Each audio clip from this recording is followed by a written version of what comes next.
गुरुर्देवो महेश्वरा गुरुर्साक्षात् परब्रह्मा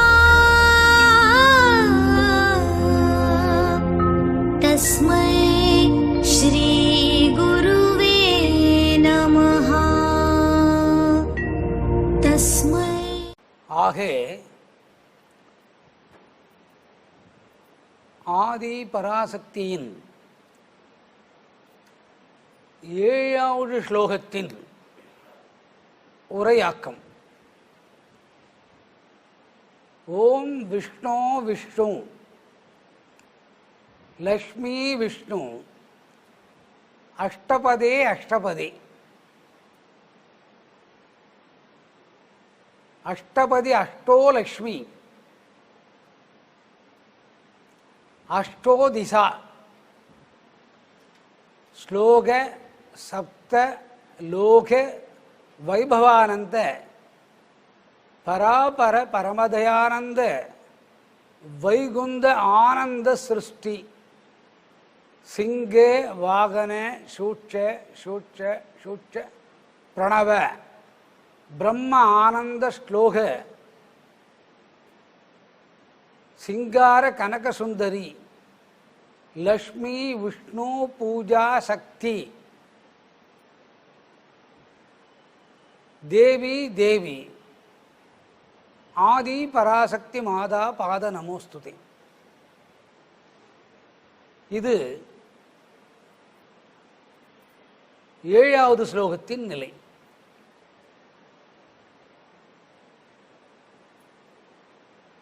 இந்த விஷ்ணு என்று பெயர் வைத்தாகிவிட்டது. அந்த விஷ்ணுக்கு அன்னையானவள்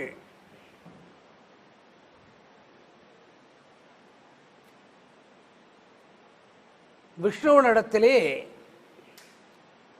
ஆசை கொண்டு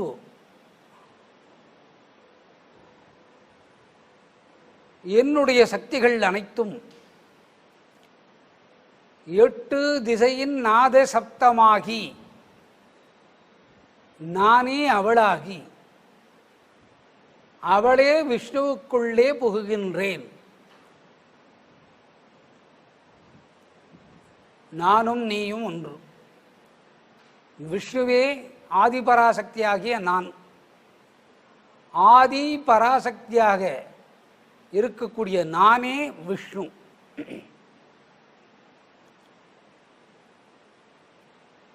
இதற்கு ஏகாந்த சக்தி என்பது பெயர். ஏகாந்த சக்தி.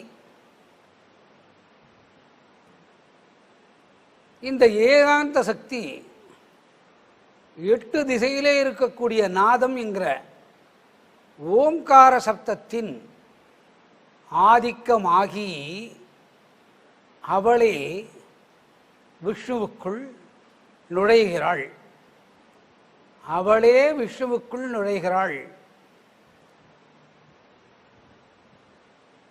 அந்த 8 திசையின் தத்துவம் அஷ்டபதே.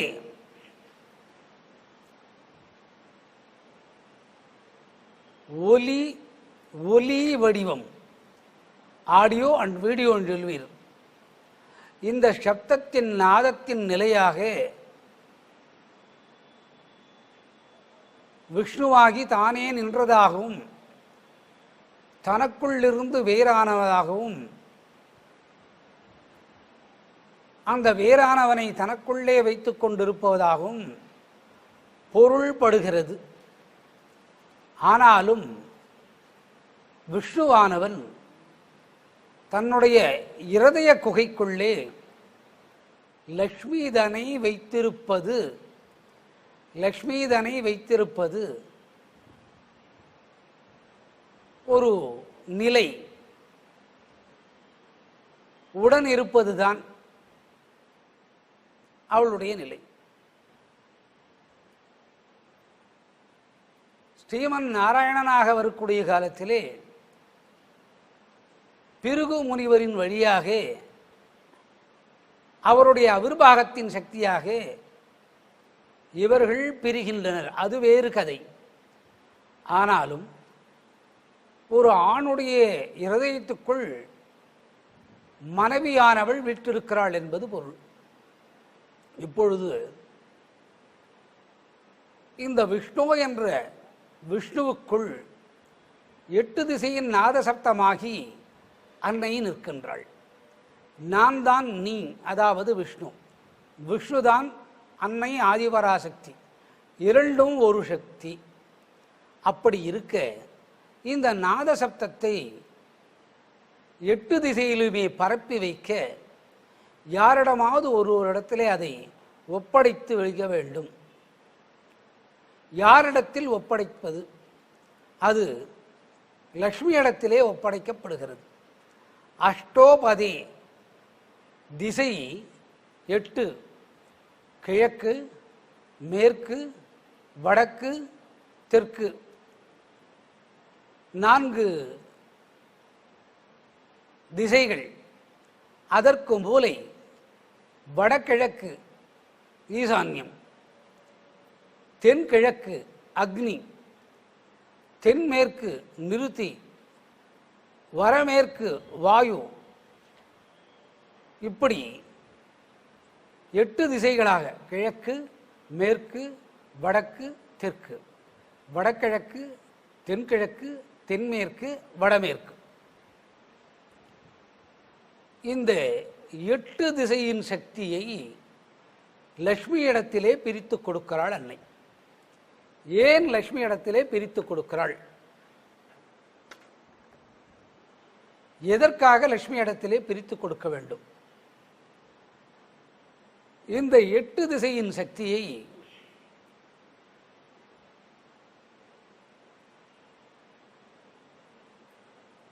மகாலட்சுமி இடத்தில் பிரித்து கொடுப்பதற்கு ஒரு காரணம் உண்டு. 4 மூலைகளும் 4 திசைகளும் எள்ளட்சுமியாக அங்கே அமர வைக்கிறாள்.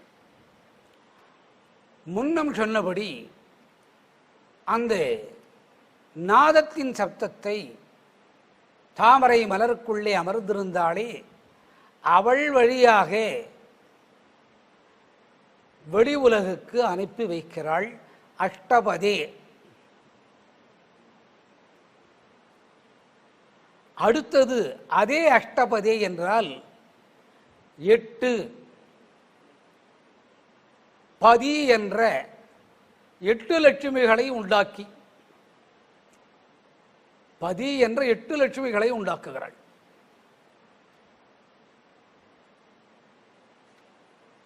பதி என்ற 8 லட்சுமிகளை உருவாக்கும் முன் விஷ்ணுவோடு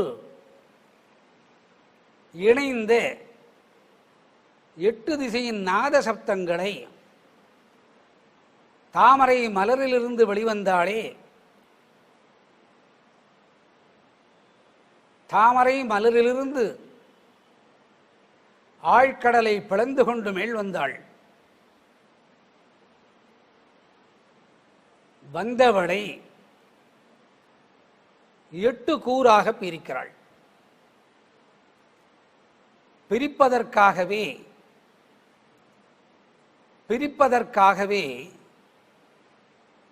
நானே நீ, நீயே நான், விஷ்ணுவிடத்திலே சொல்லக்கூடிய விஷயம் இது. ஏனென்றால் தன்னுடைய மனைவியானவள் 8 கூறாக பிரிவதை விஷ்ணு ஏற்றுக்கொள்ள வேண்டும். விஷ்ணு ஏற்றுக்கொள்ள வேண்டும். அந்த விஷ்ணு ஏற்றுக்கொள்வதற்காக நீயே நான், நானே நீ, 8 திசையின் நாத சப்தத்தை உன்னிடத்திலே பகிர்ந்து கொடுத்திருக்கிறேன். உனக்குள் நான் இருந்து, யாருக்குள்? விஷ்ணுவுக்குள்ளே நான் இருந்து பிரம்மம் அல்லாத செயலை, பிரம்மம் அல்லாத செயலை, பிரம்மம் படைக்கும் தொழிலை செய்வது, பிரம்மமல்லாத செயலை பிரிப்பதானால் 8ஆக பிரிக்க முடியும், அல்லது 9ஆக பிரிக்க முடியும். இந்த 8 என்பது உயர்வினை குறிக்கக்கூடிய எண். ஏன் உயர்வினை குறிக்கக்கூடிய எண்? அடுத்த எண்ணின் இலக்கம் 9.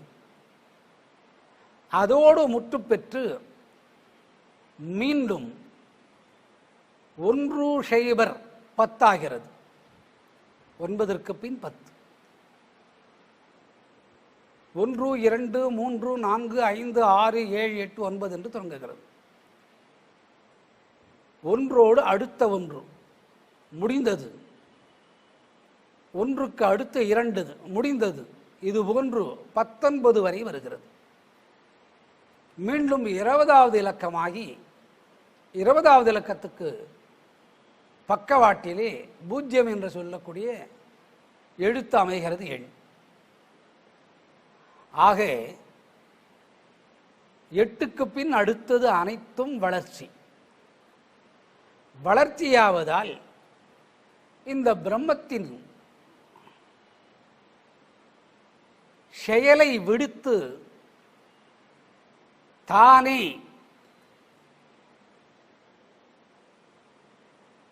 ரஜோ தமோ சாத்வீக குணங்களின் சக்தியை நிர்குணமாக்கி, இந்த 3 குணங்களும் மனிதன், ராட்சசன், தேவம். ராட்சசம், மனிதன், தேவம். இது இறப்புக்கு பின்னே மறைந்து போகிறது. பிறக்கும் முன் அவனுடைய பிறப்பு நட்சத்திரத்தை கொண்டு வருகிறது. அஸ்வனிக்கு தேவகணம், கிருத்திகைக்கு ராட்சசகணம், ரேவதிக்கு தேவகணம், இது போன்று மாறி வரும்.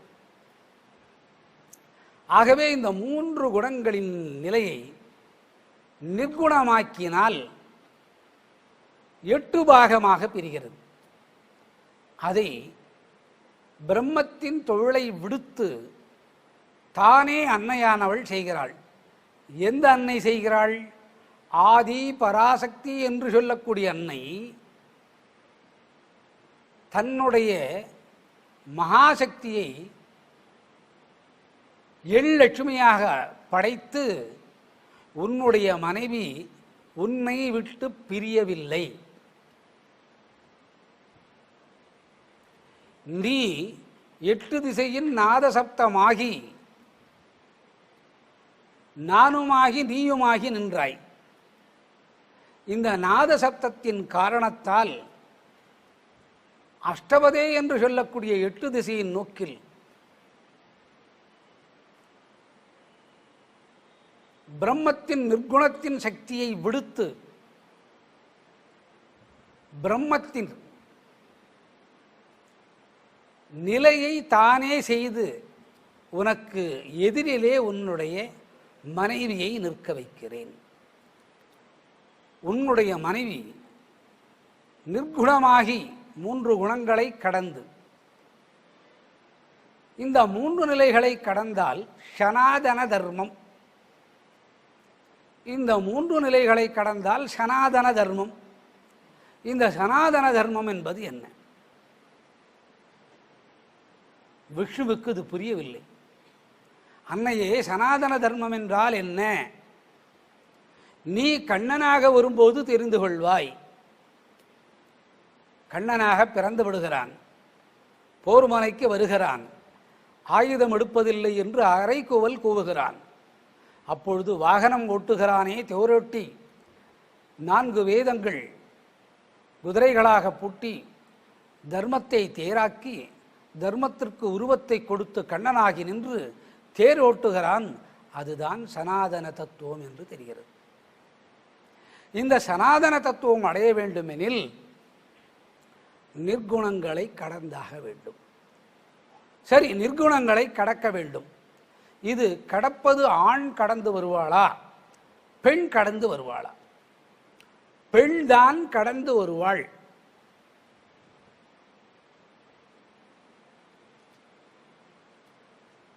அது எத்தனை பாகமாக கடந்து வருகிறாள்? 8 பாகமாக கடந்து வருகிறாள். இதை ஏற்றுக்கொள்ள முடியாது என்று சொல்கிறீர்கள். ஆனால் 8 8 16, எண்ணிரண்டு 16. இந்த 8 தொடங்கி 16 வயதுக்குள் ஒரு பெண்ணின் முகவாட்டம் முதல் உடல் வாட்டம் வரை மாற்றமாகிறது. ஆகவே அன்னை மகாலட்சுமியை ஆதி பராசக்தியானவள் பிரம்மனின் தோளை விடுக்க செய்து தான் நேராக இருந்து 8 கூறுகளாக நிர்குணத்தின் வடிவில்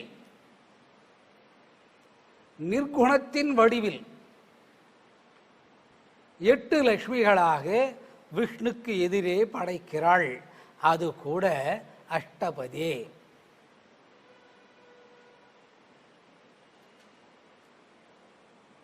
நாதசப்தமாகி நின்றாள். 8 திசையாக நிற்கின்றாள். அஷ்டோ 8 லட்சுமிகள்.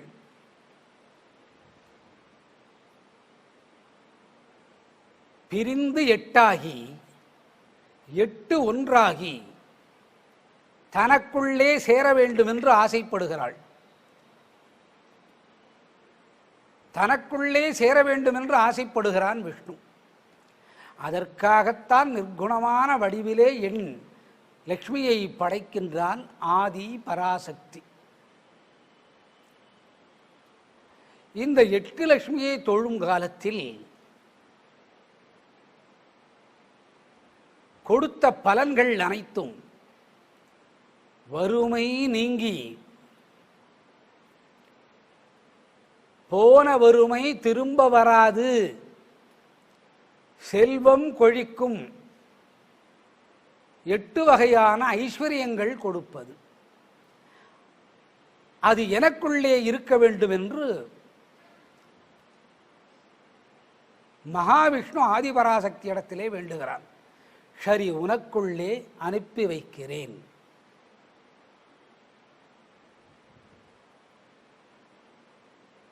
எதற்காக உனக்குள்ளே அனுப்பி வைக்க வேண்டும்? அன்னையே, என்னை 10 அவதாரங்கள் எடுக்குமாறு சொல்கிறீர்கள். ஒவ்வொரு அவதாரத்திலும் எனக்கு சிக்கல். ஒரு அவதாரம் மீனாக, உப்பு நீர். ஒரு அவதாரம் ஆமையாக, ஒரு அவதாரம் பன்றியாக. தொடர்புண்டா பாருங்கள். ஏதாவது ஒரு மனிதன் தன் முகம் மட்டும் பன்றி ரூபமாக மாற வேண்டும் என்று கேட்பானா? அழகாக இருக்க வேண்டும் என்பான். மனதுக்குள் திருட்டு மொழி 1000 கோடி இருக்கும். ஆனால் உலகம் முழுவதும் மெச்ச வேண்டும் என்று முகம் அழகாக இருக்க வேண்டும் என்றான். அடுத்து நரசிங்கத்தின் நிலை. பாதி மனித உடல், மீதி சிம்மத்தின் உடல். அடுத்து வாமனனின் உடல், குள்ளன். கள்ளனை நம்பிவிடலாமாம், கொள்ளனை நம்பலாகாதாம். பரசுராமர்.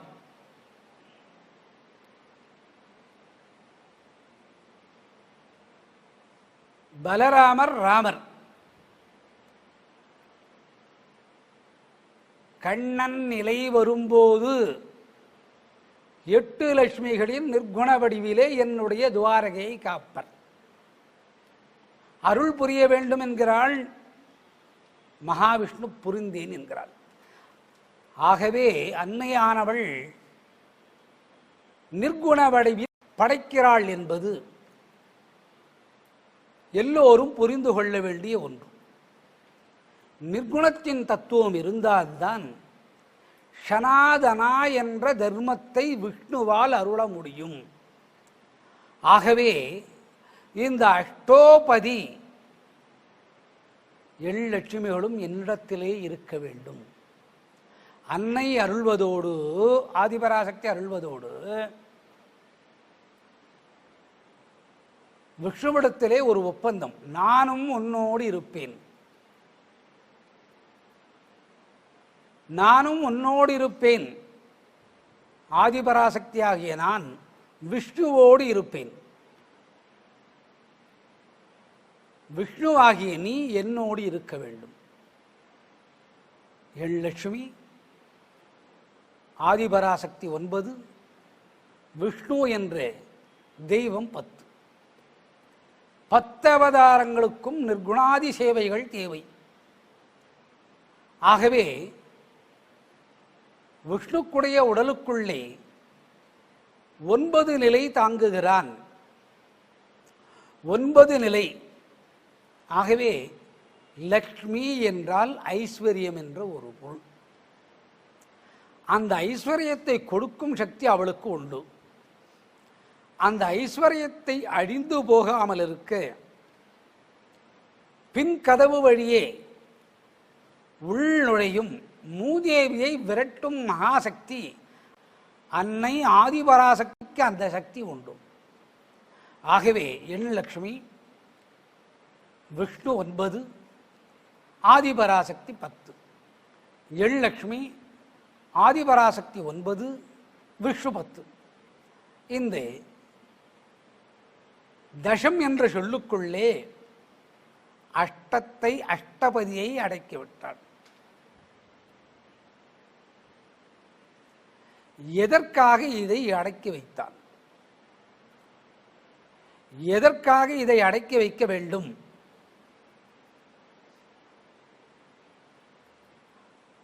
முதலிலே 8 திசையின் நாத சப்தம் ஆகி நானே நீயாகி நீயே நானாகி என்று சொல்கிறாள். அதற்கு ஒரு பொருள் இருக்க வேண்டும். பொருள் இல்லாது பெண் பேசாது. பொருளின் மையத்தை வைத்துதான் பெண் பேசுவாள். அது ஆன்மீகத்தின் தத்துவார்த்தம் அதிலே இருக்கும். நாத சப்தத்தின் தத்துவம் எதில் கலக்கிறது? அஷ்டோபதே, அஷ்டோபதே, அஷ்டபதி, அஷ்டோ லக்ஷ்மி, மீண்டும் அஷ்டோ. அதற்கு பொருள் 8 எழுத்து மந்திரமான சக்தி நிர்குண வடிவமாகி உலகெங்கும் பரவுகிறது. ஆகவே 8 திசைகளிலும் நாதமாகி அந்த சப்தத்தின் ஒலியாகி அன்னை நிற்கின்றாள். ஆன்டீனா என்று சொல்லுவார்கள். ஆன்டி அல்ல, ஆன்டீனா, பூஸ்டர். இந்த 8 எழுத்து மந்திரம் ஓம் நமோ நாராயணாய நமஹா, நாராயணாய நமஹா. இந்த 8 எழுத்து மந்திரம் உலகெங்கும் பரவ வேண்டும் என்று 8 திசைகளுக்குள்ளே நாதசப்தமாகி விஷ்ணுவோடு கலக்கக்கூடிய ஒரு ரகசியம். இதை செய்வது ஆதி பராசக்தி.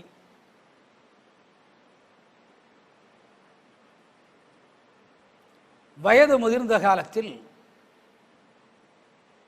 அந்த முதியவர் தான் ஈட்டிய பொருளை தனக்கு உகந்த பிள்ளைகளிடத்திலே கொடுப்பர். அன்னைக்கு உகந்த பிள்ளை விஷ்ணு, அவளுடைய மனைவி. மகனானால் மருமகள், மருமகனானால் மகள். அந்த தத்துவத்துக்குள்ளே இதனை பிரித்து கொடுக்கிறாள் அன்னை. எதனை பிரித்து கொடுத்திருக்கிறாள்? சனாதனத்தின் தர்மமான நிர்குணத்தின் ஓசை நயத்தை தர்மத்தின் வழியே 8 திசைகளிலும் ஒளி சப்தம் விட நாராயண மந்திரத்தை விஷ்ணுவிடத்திலே கொடுக்கிறான். இதை கண்ணன் அவதாரத்தில் அனுபவிக்கிறான். 16,000 மனைவிகள் உடன் 8 மனைவிகள். அடுத்து இந்த மகா தத்துவத்தை ஸ்ரீனிவாசனாக வரக்கூடிய காலத்திலே இதே தத்துவத்தை அனுபவிக்கிறான். அனுபவிப்பதற்கு தேவைப்பட்ட வைகுந்தத்திற்கு நிலையான இடமாக சொல்லப்படுவது வெங்கடகிரி. இந்த வெங்கடகிரிக்கு ஆனந்த நிலையம் என்று ஒரு பெயர்.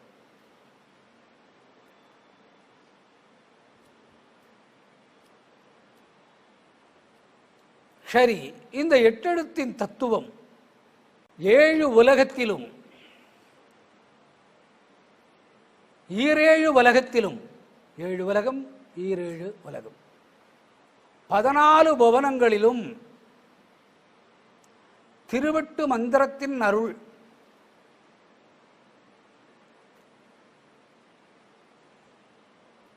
உள்வாங்குவது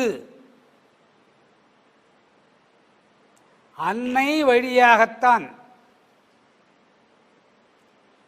திருவெட்டு மந்திரத்தை அன்னை அருளால் ஈரேழு உலகங்களும்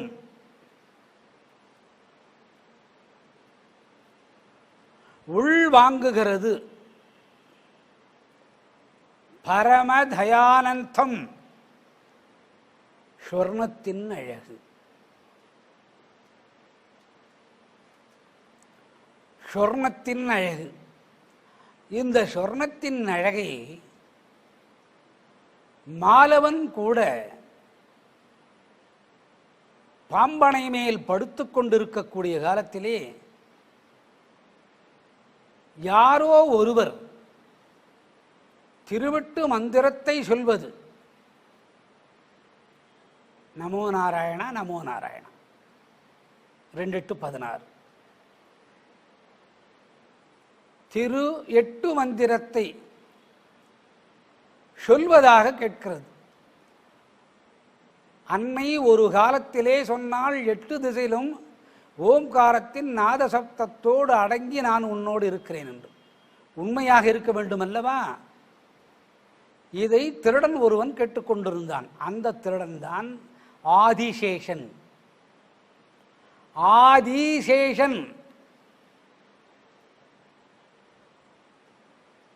அவன் இந்த 8 எழுத்து மந்திரத்தை சொல்லிக் கொண்டிருந்தான். 8 எழுத்து மந்திரம் என்று சொல்லும் முன் திரு என்ற 2 எழுத்தை சேர்த்து திரு 8 மந்திரம் என்று சொல்ல வேண்டும். திருவெட்டு என்றால் 16 என்று பொருள்படும். ஓம் நமோ நாராயணா, ஓம் நமோ நாராயணா. இதை அந்த கார்கோடகனான ஆதிசேஷன் சொல்லிக் கொண்டிருந்தான். கண் விழித்த போது இந்த நாதத்தின் சப்தம் 8 எழுத்து மந்திரம் கேட்கிறது. இது ஈரேழு உலகத்திற்கும் சனாதன தத்துவமும் நிர்குண தத்துவமும் தர்மமும் விளக்குவதல்லவா? ஆம். இந்த பாம்பனை சுற்றி இருக்கக்கூடிய கடல் மட்டம் ஜோதியின் வடிவாக தெரிகிறது. அந்த ஒளி அனந்த சயனத்திலே இருக்கக்கூடிய கண்ணனின், அதாவது விஷ்ணுவின் கண்களை திறக்கச் செய்கிறது. திறந்தவுடன் பார்த்தானாம், எங்கிருந்தோ 8 மந்திரம் வருகிறது. 8 எழுத்து மந்திரம். 8 எழுத்து மந்திரம் ஈரேழு 14 உலகங்களில் கேட்கும் என்பார். கேட்டது. இங்கே கூட கேட்கிறதே, ஏதோ ஒரு வித்தியாசமாக தெரிகிறது. என்ன வித்தியாசம் எனில், அந்த நீரின் மேலே கோடி சூரியனின் பிரகாசம் பேரழகாக தெரிகிறது. என்ன? கேள்வி பிறந்தால் பதில் கிடைக்க வேண்டும். யாருமில்லை, தன்னுடைய படுக்கையாக இருக்கக்கூடிய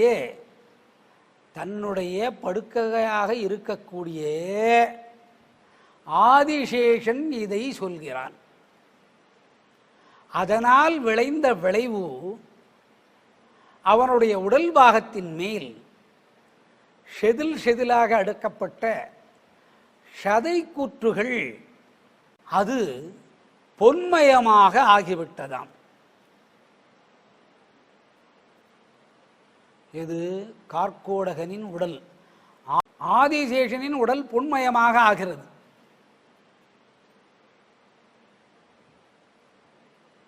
விஷ்ணு எட்டெழுத்து மந்திரத்திற்கு சொந்தக்காரன், மல்லாக்கப்படுத்திருந்தவன் ஆராயத் தொடங்கினான். ஆராய வைத்தாள்.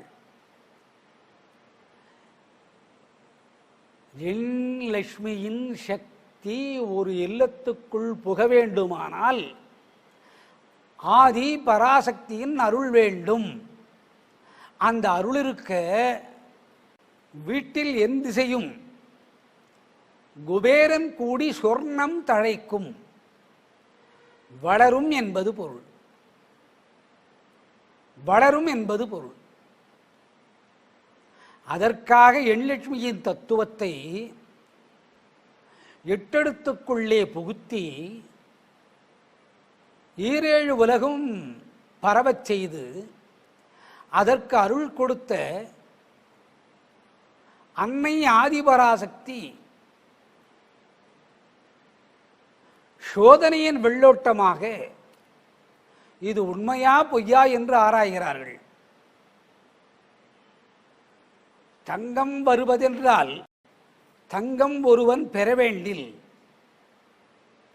ஆகாரம் அல்லாது மலத்தை கூட உண்டு ஜீவித்து சொர்ணத்தை தேடுவான்.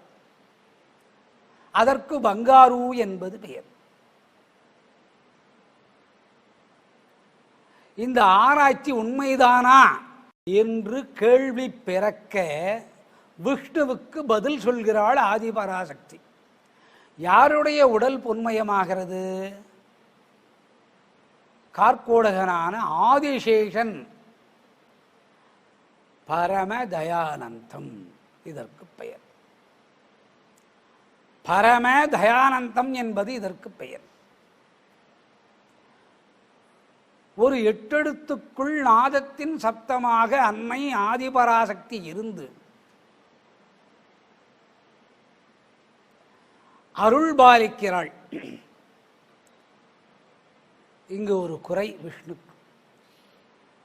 கடலுக்குள்ளே இருந்து என்னை மேலே அழைத்து வர, என் தூக்கத்தை கலைக்க, கடல் அலை மேல் படுக்க, படுத்த பின் வந்த தூக்கத்தை கலைக்க, கோடான கோடி மைலுக்குள்ளே கடல் ஆழத்துக்குள்ளே இருந்த லக்ஷ்மியை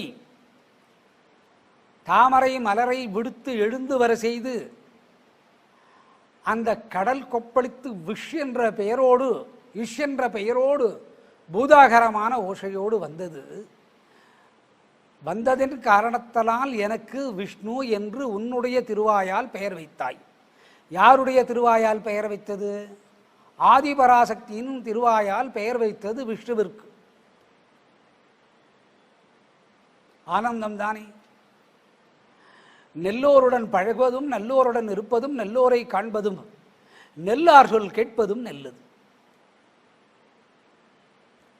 என் மனைவிக்கு நான் என்ன பெயர் சொல்லி அழைப்பது? 8 பெயர்களை வைக்க வேண்டும் என்றானாம் எட்டெழுத்து மந்திரக்காரன். எதற்காக 8 பெயர்களை கேட்கிறான் அவன்? அதில் பேதமில்லாத நிர்குண சக்தி இருக்கிறதா? விஷ்ணுவின் ஆராய்ச்சி ஆதிபராசக்தியின் வழியாக வெளிகிறது. எனக்கு பெயர் வைத்தது போல் என் மனைவிக்கும் பெயர் வை. எதற்காக? அமுதே என்று கேட்கிறாள். கண்ணே கனி அமுதே, எதற்காக? ஒன்றுமில்லை. லக்ஷ்மி என்றால் எவள் வருவாளோ எவள் போவாளோ. ஆகவே எனது எட்டெழுத்து மந்திரத்தின் நிர்குண தர்மசக்தியை உணரும் வகையில் பாருங்கள், ஆதிபராசக்தியின் ஆதிக்கம் ஒருவன் பெற்றுவிட்டால் உலகுக்கு நன்மை செய்யும் ஆன்மீக தத்துவம் வந்துவிடுகிறது. என்னுடைய எட்டெழுத்து மந்திரத்தின் நிர்குண சனாதன தர்மத்தின் சத்தியத்தை அறிந்தது போல் பெயர் வைக்க ஆசைப்படுகிறார். ஓ அப்படியா, ஆகட்டும், என் பெயர்களை வைக்க வேண்டும் என்று விருப்பத்தை தனக்குள்ளே விஷ்ணு அளந்து பார்த்து கொள்கிறான். அன்னையிடத்திலும் கேட்கிறான். கேட்டதோடு அல்லாது அந்த 8 எழுத்து மந்திரத்தின் தத்துவமும் நிர்குணாதி சக்தியும் சனாதனா தர்மத்தின் தத்துவமும் இருக்க வேண்டும். அன்னை பெயர் வைக்கிறாள் ஒருத்திக்கு ஆதி சக்தி என்று. ஏன் ஆதி சக்தி என்று பெயர் வைக்க வேண்டும்? நாதத்தின் சப்தமாக நான் உனக்குள்ளே இருக்கிறேன், அந்த காலத்தின் அளவு கிடையாது. ஆகவே முதல் நிலையின் ஆதி சக்தி, அந்த ஆதிசக்தி ஆதிலட்சுமி என்ற பெயர் மாற்றப்படுகிறது. மருமகள் அல்லது மகளுக்கு மாமியார் கொடுப்பது போல் ஆதிலட்சுமி முதல் பெயர், தனலட்சுமி இரண்டாவது பெயர். எண் திசைகளிலும் நாத சப்தம் குறையாமல் இருக்க வேண்டும். தானியலட்சுமி ஓரறிவின் தன்மை, ஓரறிவின் தன்மை மனிதனுடைய உணவாக மாற்றப்படுகிறது. நெல், கரும்பு, கோதுமை, துவரை, இந்த தானியத்தின் சக்திக்குள்ளே சைவம் நிர்குணத்தின் சக்தியாக இருக்க 8 எழுத்து சூத்திரத்திலே சனாதன தத்துவம் இருக்க தானியலட்சுமி. அதுகள் வளர்வதற்கு சந்தானலட்சுமி. திரு 8 மந்திரத்தின் வித்யா அபியாசத்தை உணர்வது சரஸ்வதி, அவளுக்காக வித்யாலட்சுமி. இந்த சனாதனா தத்துவம் ஜெயித்து காட்டுவதற்கு விஜயலட்சுமி. குறையாத செல்வம் கஜலட்சுமி. குறையாது குறையாது என்ற ஆன்மீக சித்தாந்தம் தைரியலட்சுமி. இப்படி எண் வகையான பெயர்களை சூட்டி 8 எழுத்து மந்திரத்தின் தாரகத்தோடு இணைத்து எல்லட்சுமிக்கும் சனாதன தத்துவத்தை 3 குணங்களை நிர்குணமாக்கி சாந்தத்தை கொடுக்கும் முகவழகோடு எல்லட்சுமியை படைக்கிறாள் ஆதி பராசக்தி. நீ விஷ்ணு என்று ஒரு முறை சொல்லும்போது அது விஷ்ணு உலகத்திற்கு சென்று வைகுந்தம், அம்மா என்று கீழ் உலகத்துக்கு வருகிறது. அம்மா பாவங்கள் பொடிபடர்ந்து ஓடிப்போகிறது, பாவங்கள் பொடியாகி ஓடிப்போகிறது. இந்த 8 எழுத்து மந்திரத்திற்குள்ளே 8 திசையை உருவாக்கி எல்லட்சுமியை உருவாக்கி இதை ஆனந்தமாக அனுபவிக்கும்படி ஆதிசேஷனையும் செய்கிறாள். ஏன் ஆதிசேஷனுக்கு இந்த தத்துவத்தை அன்னை ஆதிபராசக்திக்கு வழங்குகிறாள்? குழந்தை பிறக்கிறது, ஜாதக கர்மா என்று சொல்வார். ஜாதக கர்மா பெயர் சூட்டுதல்,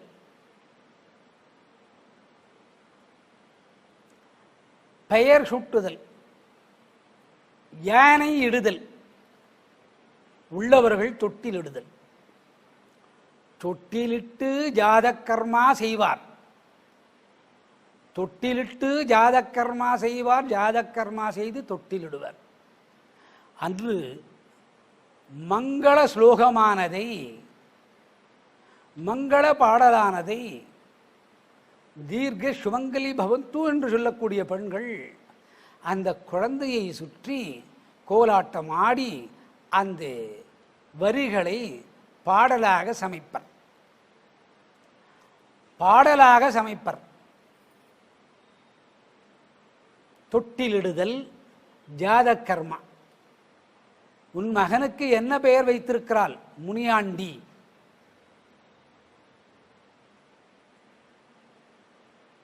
ஏன் கிருஷ்ணா என்று வைக்கிறாதா? இல்லை, என்னுடைய கொள்ளு தாத்தாவுடைய பெயர் முனியாண்டி. சரி, அடுத்த குழந்தை பெயர் என்ன? கொப்பன். அடுத்த குழந்தையின் பெயர் என்ன? சுப்பன். பெண் பிறக்கவில்லையா? பெண் பிறந்தது. என்ன பெயர் வைத்தாள்? மினிமா. என்னப்பா மினிமா? முனியம்மாள் என்று வைத்தேன். இதற்கு ஏழையிலிருந்து அரசன் பெயர் சூட்டுதலுக்கு ஜாதக கர்மா, தொட்டிலோடு இட்டு ஜாதக கர்மாவை செய்வர். இங்கு விஷ்ணுவிற்கு தொட்டிலாக ஆதிசேஷன் இருக்கின்றான். எதுவானாலும் மூன்றாவது அறிவை கொண்டவன் ஆதிசேஷன். மூன்றாவது அறிவை கொண்டவன் ஆதிசேஷன் அந்த தொட்டிலை விட்டு இடற வைத்து விஷ்ணுவையும் லட்சுமியும் கீழ்வலகுக்கு அனுப்பிவிடுவான் என்று அவனுடைய உடல்களை 8 மந்திரத்தால் சொர்ணமாக்கினான். இது செய்தது அன்னை ஆதிபராசக்தி. சரி, ஏன் அவனை இடறி வைத்து கீழே தள்ள வேண்டும்? மாலவன் மாலவி படுத்திருக்கக்கூடிய இடத்தை தவிர்த்து உடலெல்லாம் செதில்களாக கண் வரை, மூக்கு வரை, காது துவாரம் வரை, பாம்பிற்கு காதில்லை என்பார், அனைத்தும் சொர்ணமயமானது. 1000 தலைகளால் எட்டி பார்த்தான். அனந்த சயனத்திலே இருக்கக்கூடியவன் கீழிறங்கினால் அவன் படுத்திருக்கக்கூடிய இடமும் சொர்ணமாகிறதா இல்லையா என்று பார்க்கலாம் என்று நினைத்தானாம் ஆதிசேஷன். அதற்காக அவனுக்கு தாலாட்டும் தொட்டிலை கொடுத்து சொர்ணத்தின் அழகை கொடுத்து பரமதயானந்தனாக ஆக்கினான். இருந்தாலும் நான் நிறைவேற்றுகிறேன், அவனுக்கு 10 அவதாரங்கள் இருக்கிறது, அப்பொழுது நீ உன் உடலை பார்த்து கொள்ளலாம் என்று சொன்னாளாம். இந்த ஸ்லோகத்தின் தத்துவத்திலே ஓம் விஷ்ணு விஷ்ணு லக்ஷ்மி விஷ்ணு அஷ்டபதே அஷ்டோ லக்ஷ்மி அஷ்டோ திசா ஸ்லோக சப்த ஸ்லோக வைபவானந்த பராபர பரமதயானந்த வைகுந்த ஆனந்த சிருஷ்டி சிங்க வாகினி சூட்ச பிரணவ பிரம்மானந்த ஸ்லோக சிங்கார கனக சுந்தரி. கனகம் என்றால் பொன். லக்ஷ்மி விஷ்ணு பூஜாசக்தி தேவி தேவி தேவி ஆதிபராசக்தி மாதா பாதம் என்பது பெயர். முத்தேவியை தொழுவதாக ஆகிறது.